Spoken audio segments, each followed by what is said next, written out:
Hey everyone, hope you're doing well today. My name is Nate. Today we're going to learn how to do an eye tie-dye.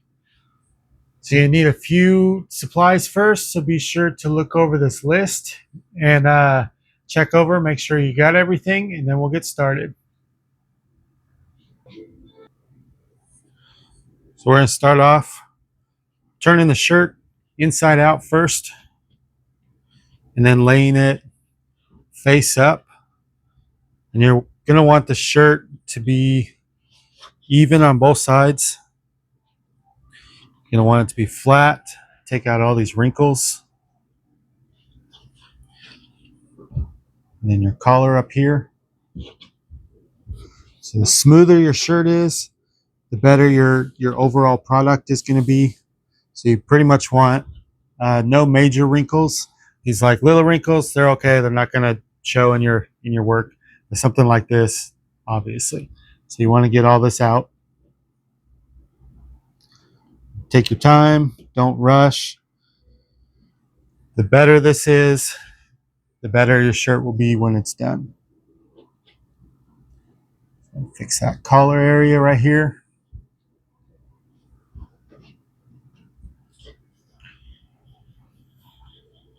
And then your side.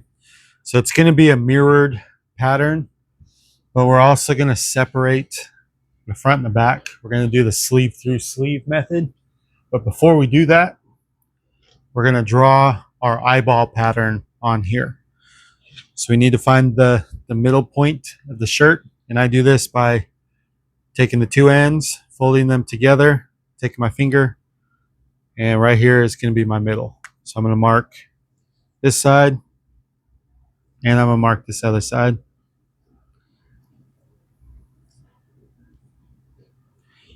And take, so the middle of the shirt up here is going to be right here.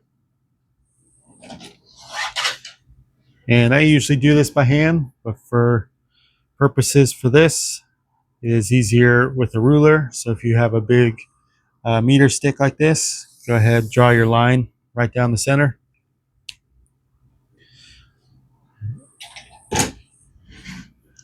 And so our eye, we want the middle of it about right here. Okay, so it's going to be about 2 fingers width below the armpit. So we're going to go right here. I'm just going to mark right there for our center point.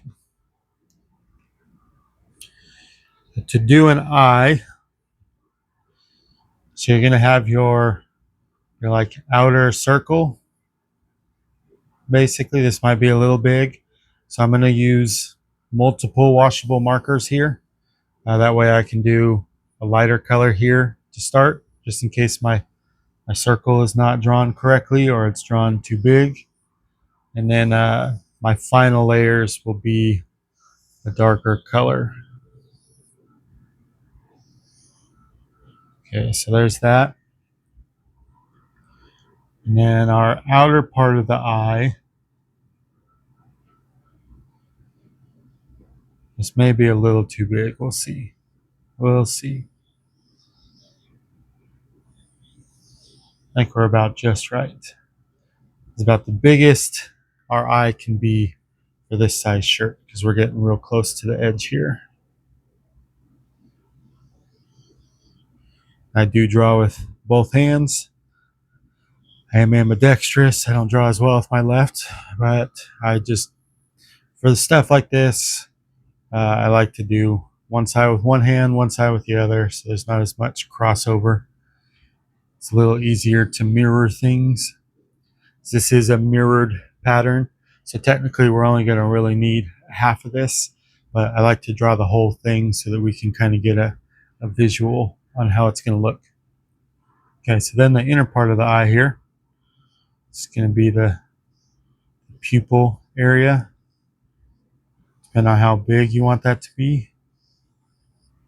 Go about like that until this marker is just about on its last leg. But I like to use these till they're all completely out. And then, so right here, going to be a little reflection that you see. Okay, so now I'm going to get a darker marker.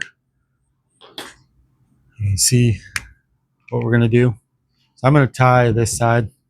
So really, I only need to draw on this side like this.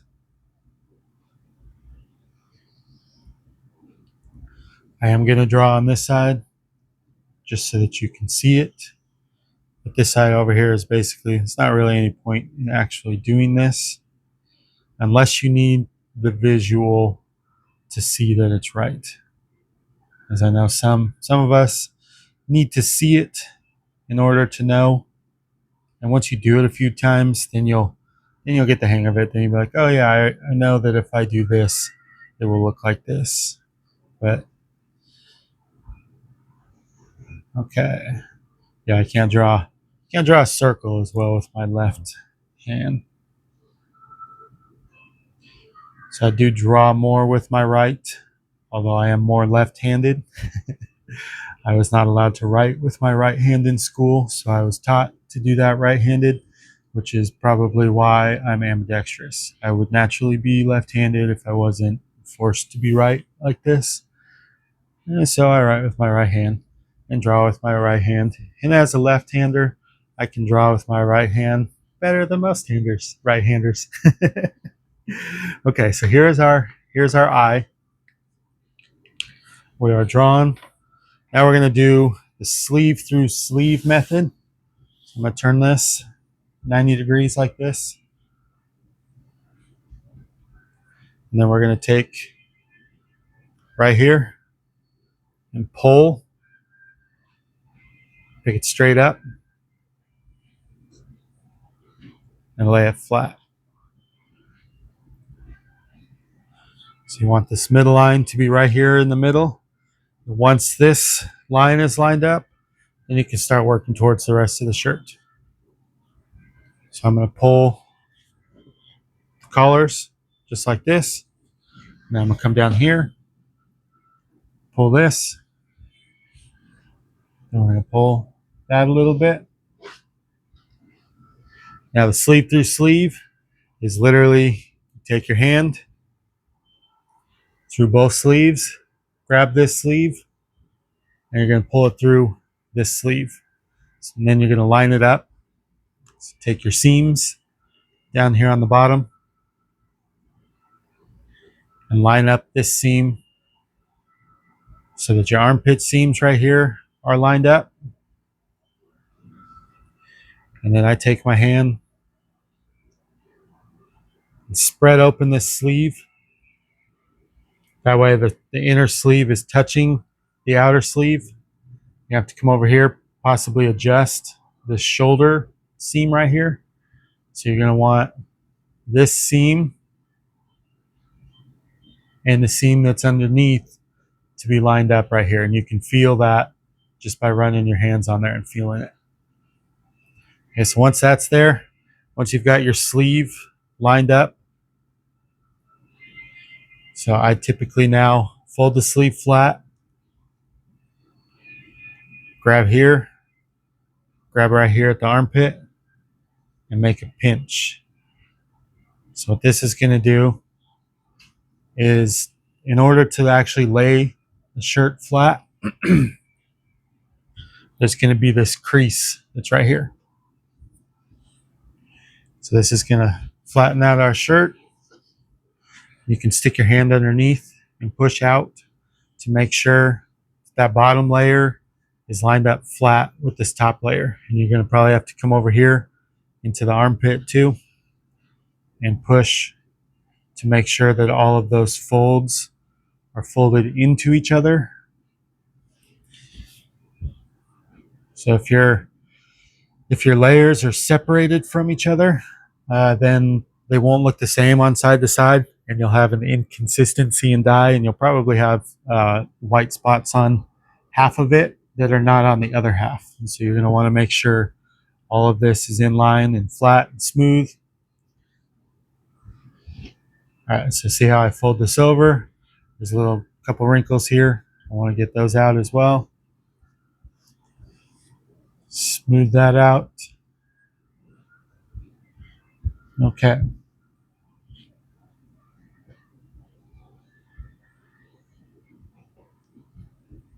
So we are now folded. Now it's time to tie this part up. So actually, you know what? I'm going to keep it just like this.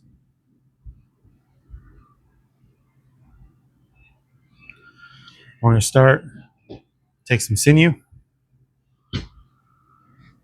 Let's take a look at this. All right, zoomed in a little bit so you can hopefully see a little better. I can't quite see the camera from my view. It's just a little bit above my head. Okay, so we're going to start with, well, we're actually going to do both of these simultaneous.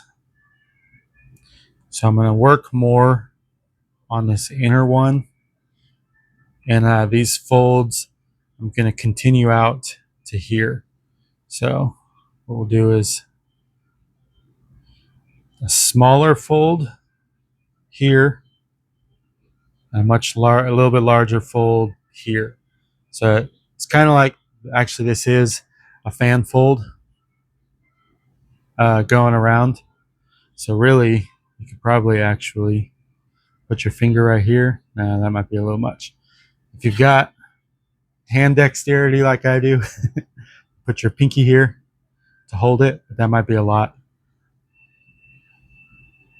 But really, you're just making a pleat here, making a pleat here, and continuing that pleat out here. So it looks like it's a little tall there. There we go. Just like that.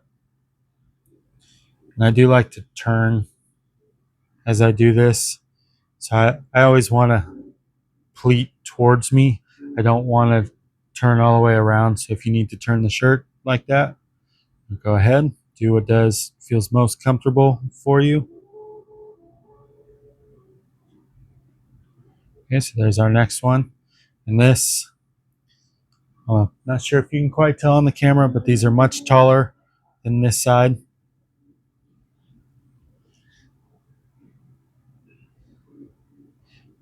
Okay, we're going to continue these pleats and work all the way around. So smaller pleat here, bigger pleat here. And see how my lines are lined up here.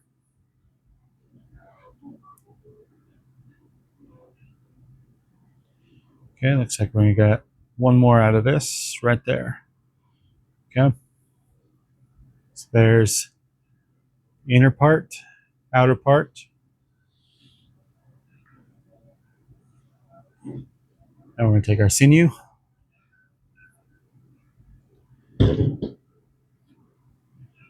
And right on here, I'm going to hold with my thumb.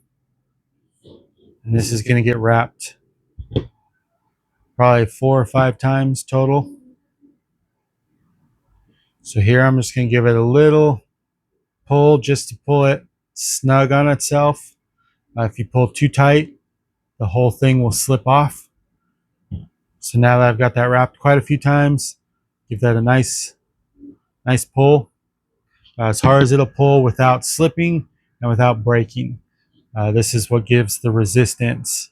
It's the little white line that's going to separate the two. So we're going to see our detail because of this. So now we're going to move out here to this one. We're going to adjust a little bit if we need to.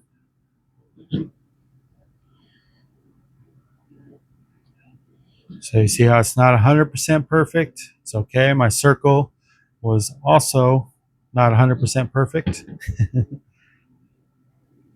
When it comes to tie-dye, I am never trying to be like 100% perfect. I'm just trying to be close, about as close as possible without overdoing it, overworking it, overstressing myself. Just kind of, oops. So I pulled that a little too, I didn't wrap that enough.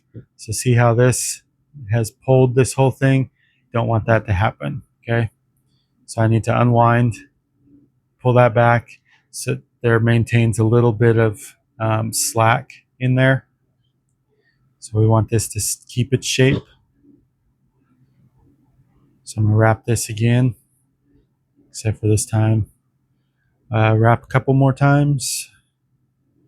Just sometimes it just doesn't lock on itself when you pull tight. All right, so right there. So now that one's locked. So now we're going to come over to this.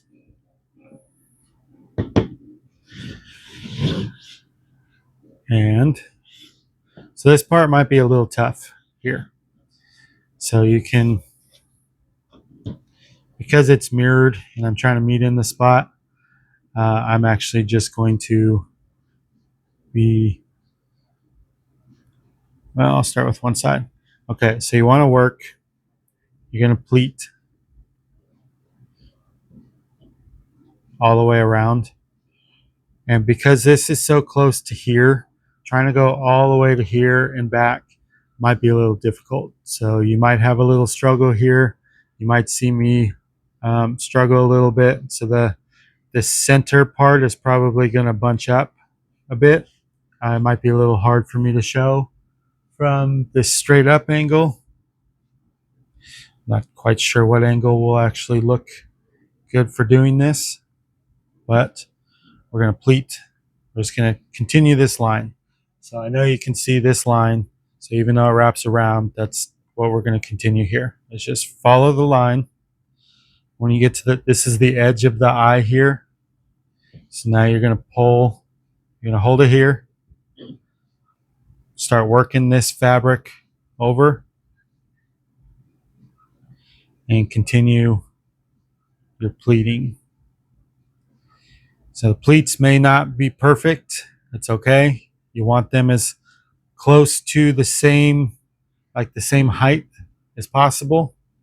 That way, if some are like real short, some are real tall, what'll happen is they'll fold over each other, and they'll stop this from doing the resistance that it does, and color will bleed through. So you don't really want that to happen. The best thing to do is to try to keep them all the same level right here. Okay, so I'm pulling this up right here into a bunch. That way I can actually make the turn, because there's so much fabric right here in this area that trying to make this whole turn is going to be a little tough. And so even at this point, what you can do is, if you're able to hold this still on this side, so I come over here to this other side and start working on some of these folds. Okay, so right here at the very middle point where they're meeting up, I'm just going to squeeze these together, but I'm going to make sure that this fold here is in line with all of that. Okay.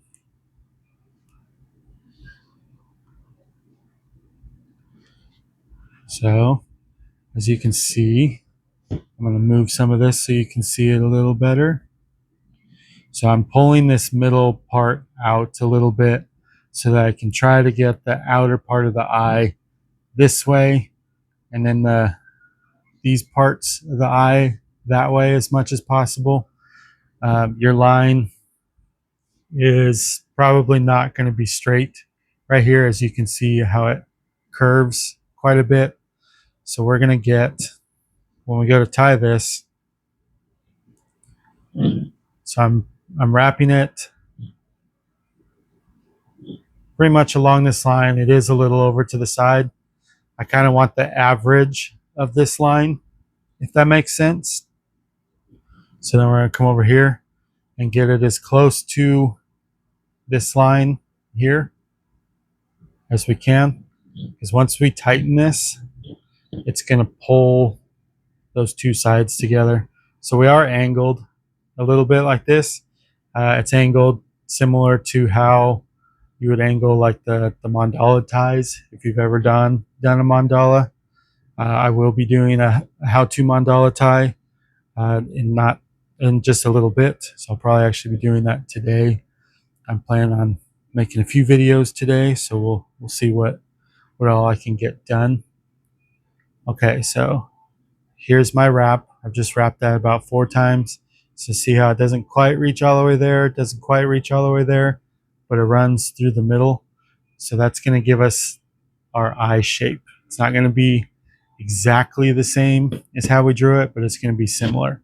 So it's our tie is typically the average of our draw, and so it'll sort of fix itself, do its own thing. There's only so many things that it can do on its own, and so we have to work within those limits. And so you see how like I've got all this pulled out. This was so that that would fit. And all this is going to be white, so I'm going to have to make sure not to get dye on this. Now we're going to go all the way back to the start. Okay, so I'm just going to wind this back, follow the same route basically to get over here. So we're not just going to tie this as is. So we want half of it, half of the pupil to be black, most of it to be black, and then this little reflection is only going to be on one side. So what I'm going to do is grab the material from both sides and I'm going to separate them. And this can be a little tough to pull it apart, but try to grab your two sides, your two pieces, there we go, and separate this. Okay, so now I've got that separated. I'm going to try to get all of it.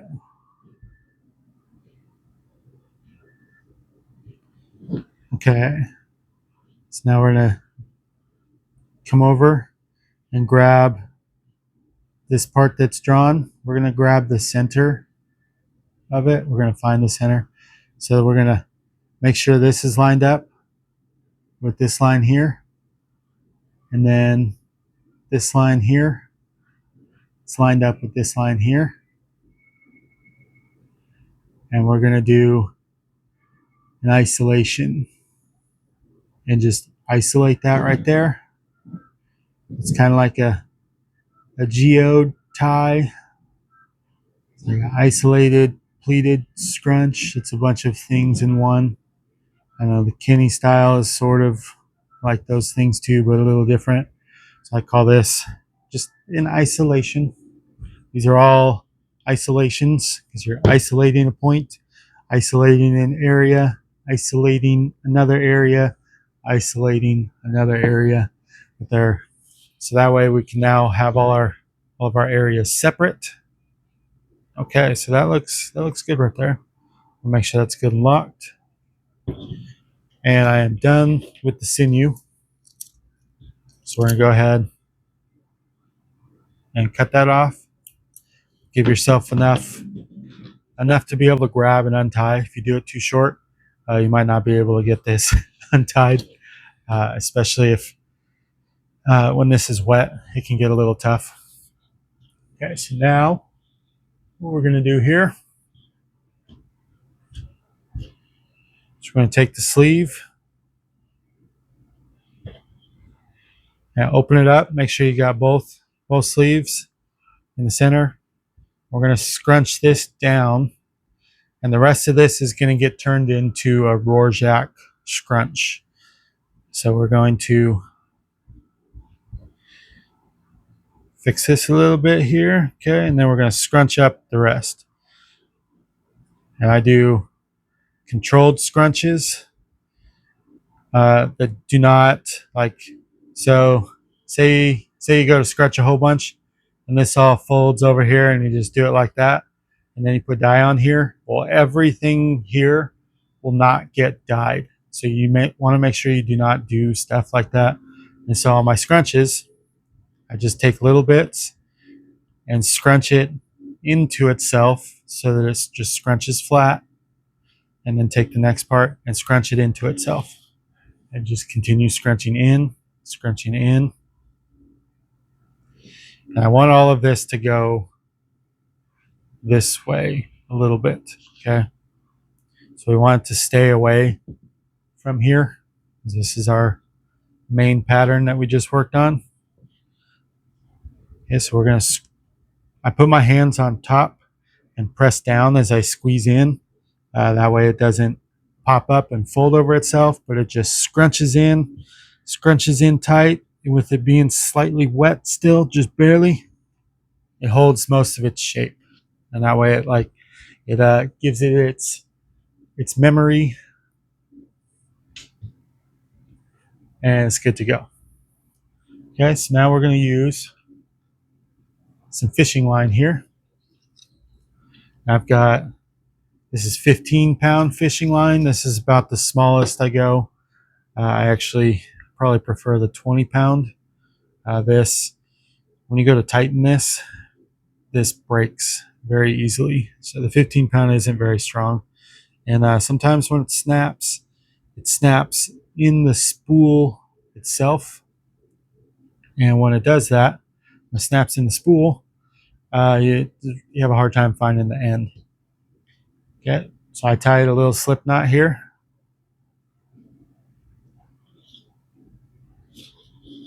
What we're going to do is we're going to slide this over.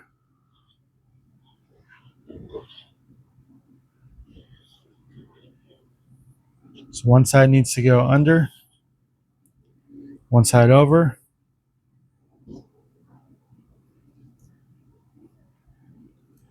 And then we're going to tighten this up.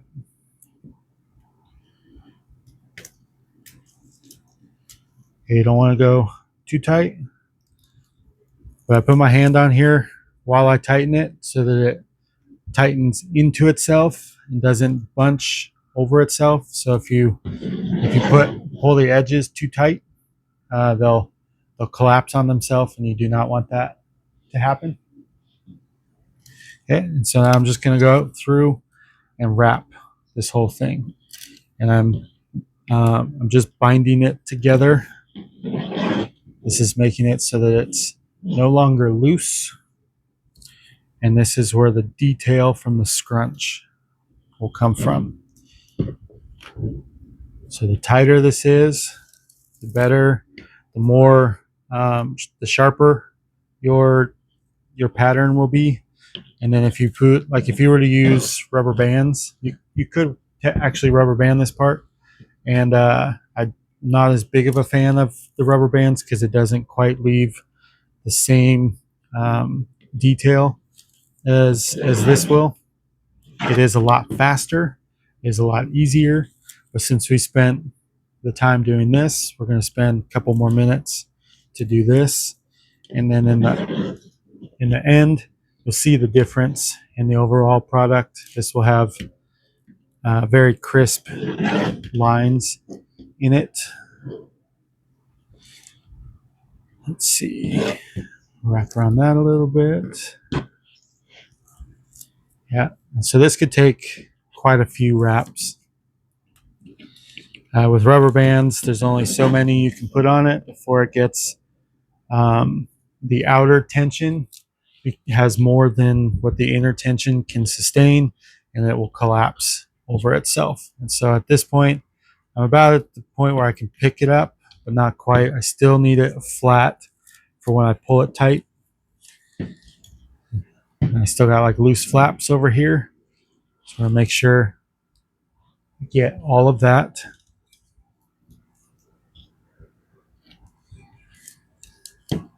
Okay. Just a few more on this. And you can over tighten this, over wrap this, kind of. Not really. You could definitely underdo it. You don't want to do too little. Otherwise you'll get a blurry image and stuff. So I like to just spend that little bit of extra time. Here we go. All right, flip it over. See if you've got anything on the edge. It needs to be tied up. So we're going to come over here, tighten this a little bit, and then all of this is going to get tightly wrapped to itself. I'm going to make sure this doesn't have any little loose pieces sticking out. to give for it to like just touch anywhere. So by making this really tight like this, this is pretty much just like a Kenny style tie over this, and this is to make sure that it does not touch anything. That's its sole purpose, because we want this area to be white. That's going to be the white part of the eye right here. This is the color part of the eye. I don't really know exactly what it's called. My eye anatomy is not fully all that great. So here it's going to be the pupil, the black part of the pupil.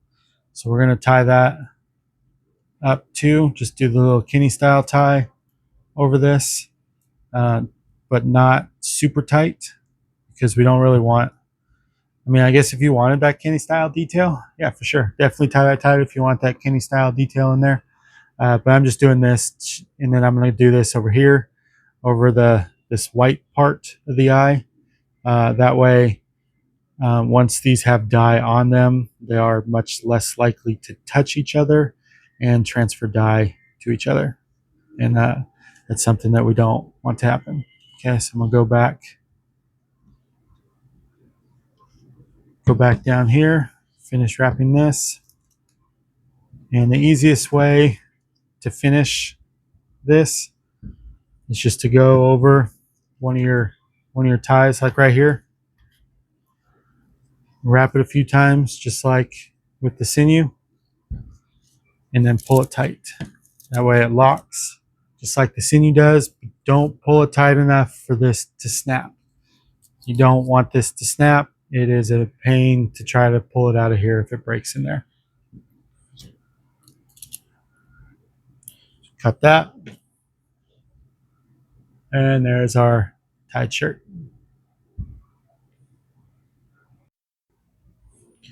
So I usually start off with black first. Kind of make my outlines on everything. So black is gonna to show me where all my edges are. So we're gonna do, actually we're not gonna do black first. We're gonna do the white areas first. This is dish soap, Dawn dish, and water. And I just make this is probably about 20% dish soap, and the rest of it is water. Just dish soap is a little too thick, has a hard time like soaking in. And so what we're doing right here, this is the inner part of the eye that we want to stay white. And so we're just going to saturate this really well with some soapy water. That way that none of the dye goes into that. And then over here, let's see, I think before we do that, I'm going to take tiniest little bit of black.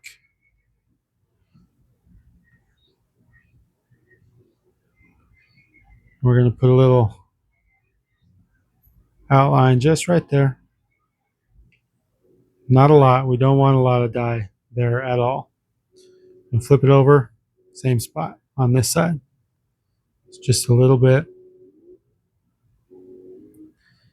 I'm not using the finest tipped bottles right here. The fine tip bottles are a little easier. They have better dye control. I got a little bigger tip here. I mixed a whole bunch of dye. I got all these dyes in these bottles here, so I'm just working with what I've already got. All right, so now that I did that, I'll go back over here, and the rest of this is going to be all this soapy water. The reason I put that black down first is so that it kind of gives like a dark outer edge to make the eye stand out. So I always put black right around the edges where I'm drawing to separate, and that makes things look more bold. They'll stand out more, and you'll get better definition, and it'll just look better overall. Even in like real life, even if there's not like a black line separating the things, if there's some depth or something in there, there's going to be a little shadow, and that shadow is going to cast a little bit of black on there. And so adding black, even if you don't like black, makes it stand out. And just because black gives contrast to everything. And so, like, I use black in all of my dyes, like every single one of them pretty much. And sometimes there's not. I'm going to be dyeing one later today that somebody requested no black. They want it to be yellows, similar to light patterns. So it's a mandala and light. So that should be interesting with no black in that one. So I'm going to be sure to saturate this fully. So it can take a little bit, but the more dye you get in this, or I'm sorry, not dye, the more of this you get in this, the less likely you are to have dye bleed into it. Let me be a little saturated there. Looks like it is pretty wet. Okay, so that's good and saturated. You can probably actually even give that a squeeze and some will drip out because I put a little too much there. And we're going to go back to the black. And now I'm going to color in this whole section here. So this is the pupil. So this will be all black. And I do thicken my black with sodium alginate, turkey red castor oil, and urea. So the sodium alginate thickens it.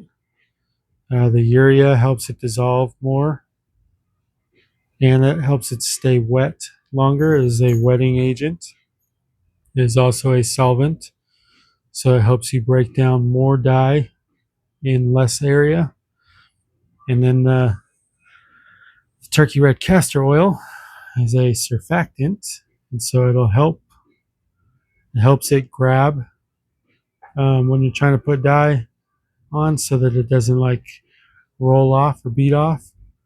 And it gives it some viscosity, and so really this dye, it's thickened to be kind of like the consistency of blood. Once you've got it about that consistency, it works really nice. You get lots of control with it. It doesn't bleed all over the place, even though it is consistency of blood. So I'm gonna make sure that we get all of this, but none of it in that little white spot right there.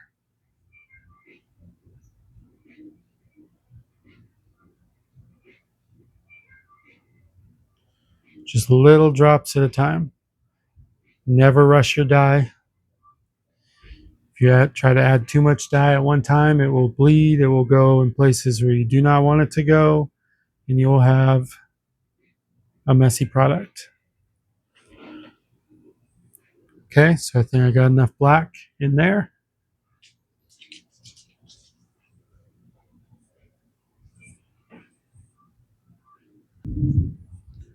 Okay, so what I'm going to do, I'm going to use some blue and some green in this. So I've got a darker blue, oops, right here. I'm just going to put this darker blue right here on the edge.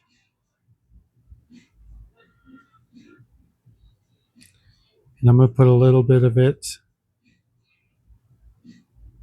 right up there as well.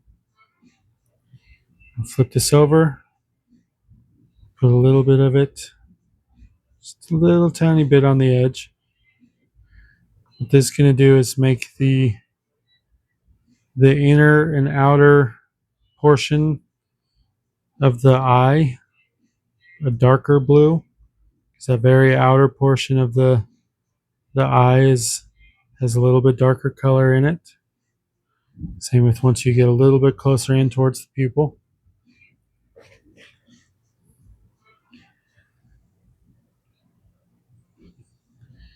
Now we're just going to take our regular blue here,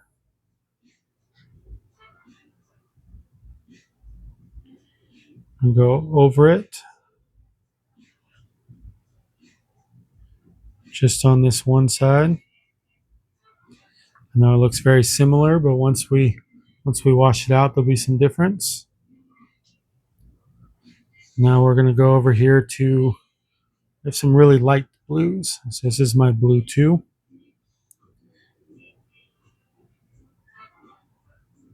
So you can see that is a bit lighter right there.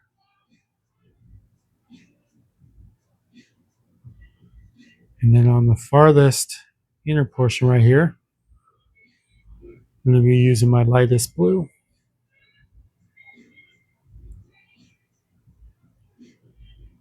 And this blue is, let's see, Jacquard medium blue. So it's almost like a semi-gray blue. Once it's done, so I'm going to go over some of this to allow some of this lighter blue to seep in there. Now on this side, I'm just going to put a little of my blue 3 right here.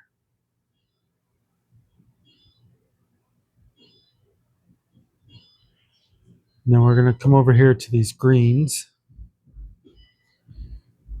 I'm going to do green 2.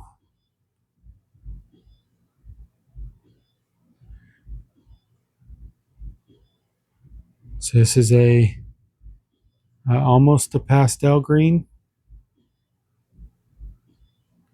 The one that's really pastel is this green 1 right here.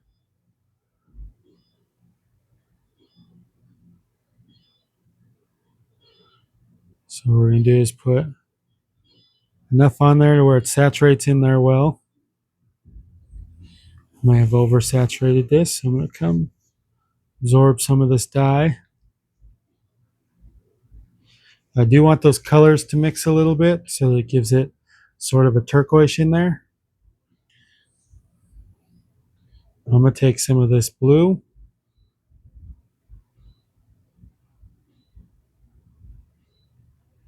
And this is going to go over the top on this side. Just barely. I just barely put any on there. What that's going to do is that's going to put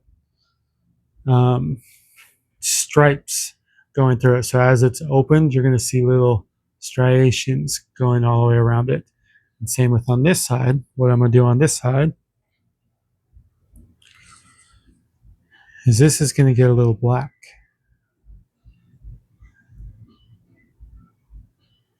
Just the tiniest little bit, just like that.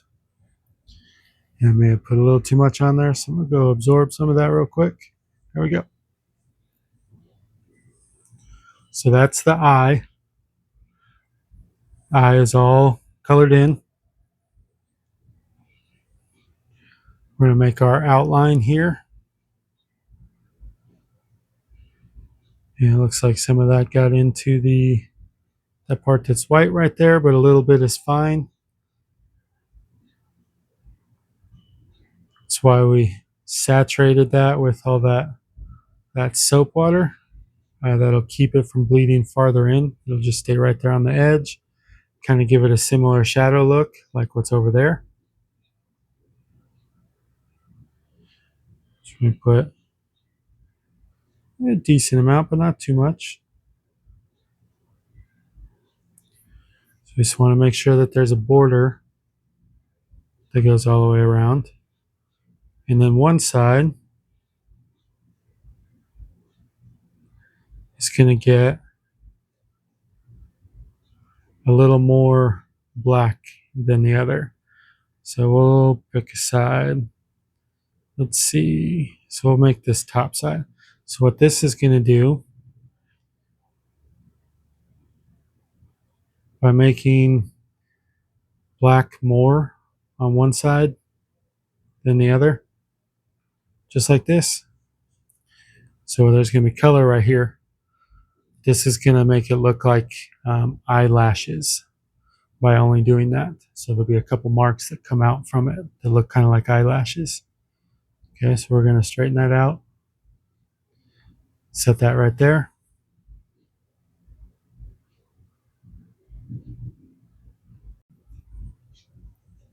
And then for color for this, I guess we could do the whole rainbow spectrum. So we're going to do all of the colors. Okay, so I'm going to go over here. I'm actually just going to set my colors out in front. So it's a little easier to know what I'm doing. So I got fuchsia, orange, yellow, green, blue, and purple. I just use your basic 6 colors, and then every color from that I make out of these colors. So I also use black as well. So 7 colors: black, fuchsia, orange, yellow, green, blue, purple. Okay.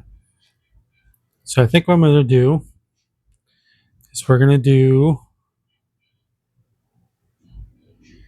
some yellow right here. That way it makes the eye stand out. I like to put yellow around my border a lot of times. With yellow being bright, it makes your image stand out more through the contrast. So we're only going to put one color on the bottom here, like this. And then the rest of the colors are going to go on the top. But then when we're done, all of this right here is going to get dyed black. So we're going to set that down. Just right there. Okay, so now our next color. So because this is green and blue, I don't really want to do green or blue right next to it. So I'm just going to continue from yellow, orange, fuchsia, purple, blue, green. I'm gonna follow that direction on the colors. So we're gonna make sure to put enough on here to saturate through.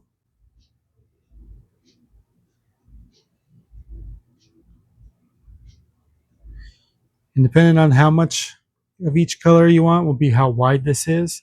So I'm gonna incorporate more of the gradient effect. So I don't want my colors to be too wide. And they are going to overlap each other a little bit too. So that should be good on the orange. I'm going to take some fuchsia and make sure that they overlap.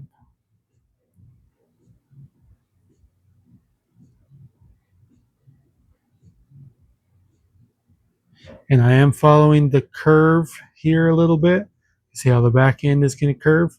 So instead of straight lines, I do these curves. Make sure to put enough dye on to saturate through. Can't just squeeze a whole bunch out in one spot. You got to put a little bit on, move to a different spot, put a little bit more on, move to a different spot, put a little bit more on, move to a different spot. And then if you see it start to bleed over a little too much, just take that color that was right there and you're going to blend your colors. And this is how you get a gradient blend between your colors rather than just a hard line where it's color, color, color, color. We want it to blend between all the colors. So I'm going to take purple, put it right here on the edge, and then work our way out. And each color is going to get a little bit more as the shirt has more and more material over here.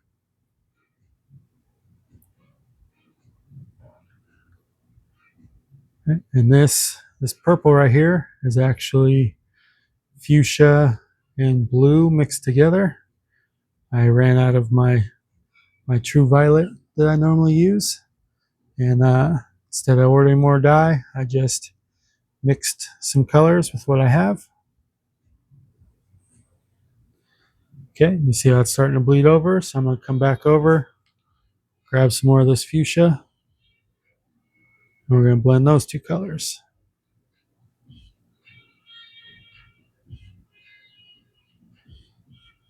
And there is a lot of shirt right here. So this is where the sleeve is starting to go in. So there's a whole lot of material. So you need to make sure you use plenty of dye.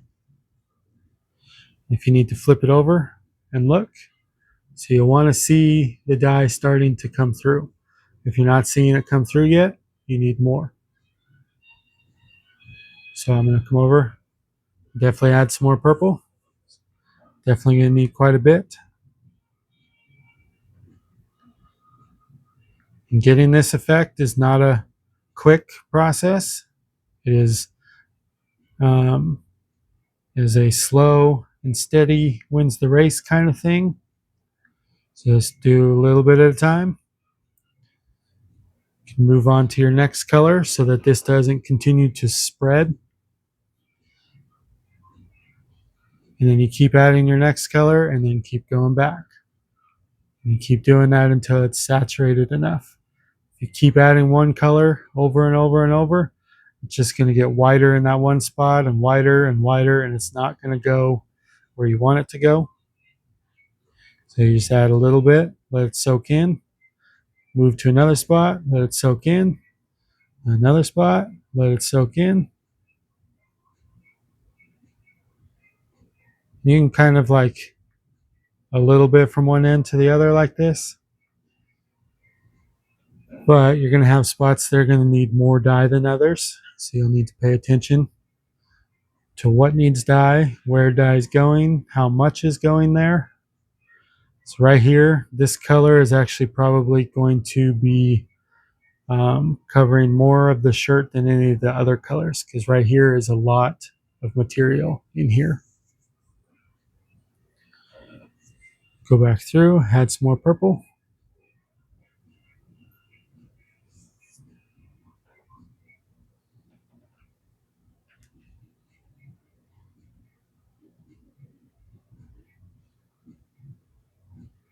Yeah, sometimes the purple disappears as the blue and the fuchsia move into it, even though they blend into purple.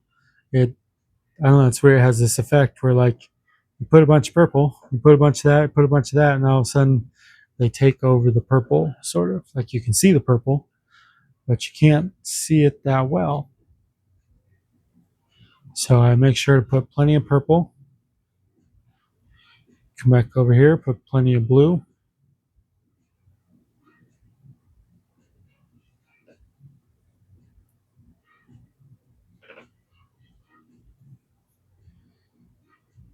Oh, I forgot, there's green too, even. So one of my last projects that I did, I forgot I used a whole bunch of dye and have not replaced it. So I just ran out of some of my green dye. So this green is also made with this blue and my yellow. Mostly yellow, just a little bit of blue. That way it stays a nice bright green. The more blue you add to it, the deeper it gets, until it starts to turn teal and then turquoise. So I'm just going to add a little bit of this yellow at the moment. I don't want to put all the yellow on yet because I want a tiny little bit of orange here on the end. But I don't want the green and orange to touch. So that putting that yellow on there right before the last color. And this is going to be the spine of the back side.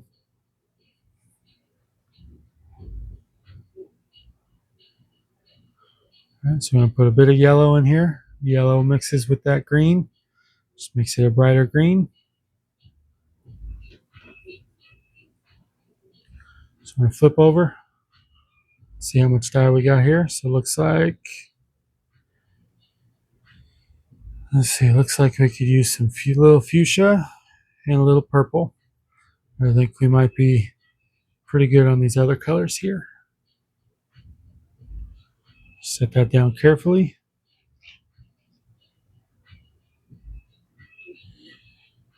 Actually, I'm going to put a little blue here on the top.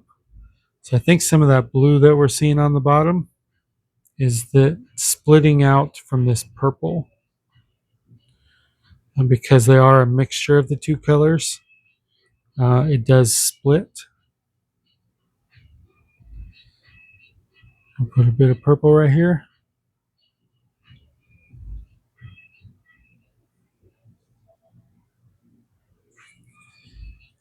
And a little bit of fuchsia.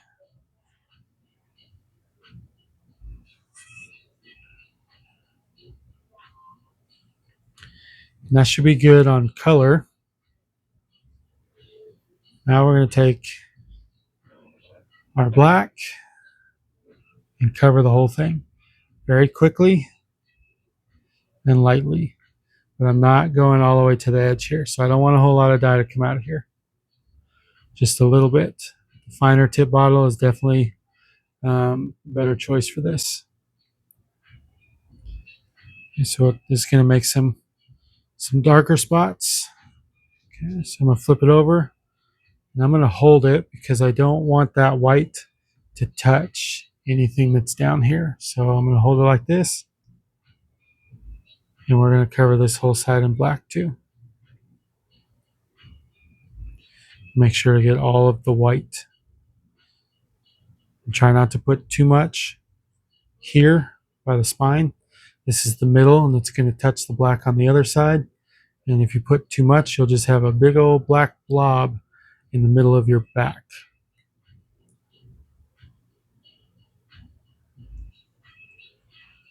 Just put a little bit on there, just trying to saturate it, not over. It's definitely where the finer tip bottles help.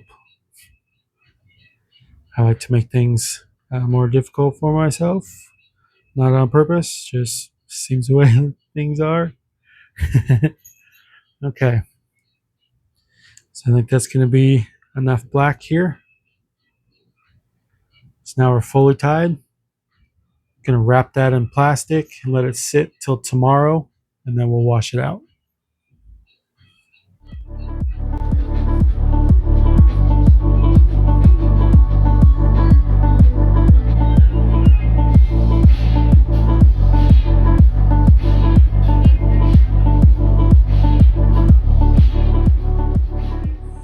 All right, so our shirt is washed and dried. If you need to see how to do that, please check out my video on how to wash and dry, or how to rinse and wash your tie-dye. So I'm going to go over this a little bit so we can see. Here we've got our full eye pattern, and these white lines that are going right here. This is where our sinew was, and so as long as you've got your pleats folded even, that's where you get the good lines like this. And then you can see how on the colored part of the eye here, how we did the blue on the one side, and then we did the green on the other. And so there's like little green in between. That way we just kind of try to make it look like what an actual eye looks like. And then we've got our scrunch pattern with the Rorschach design right here on the back.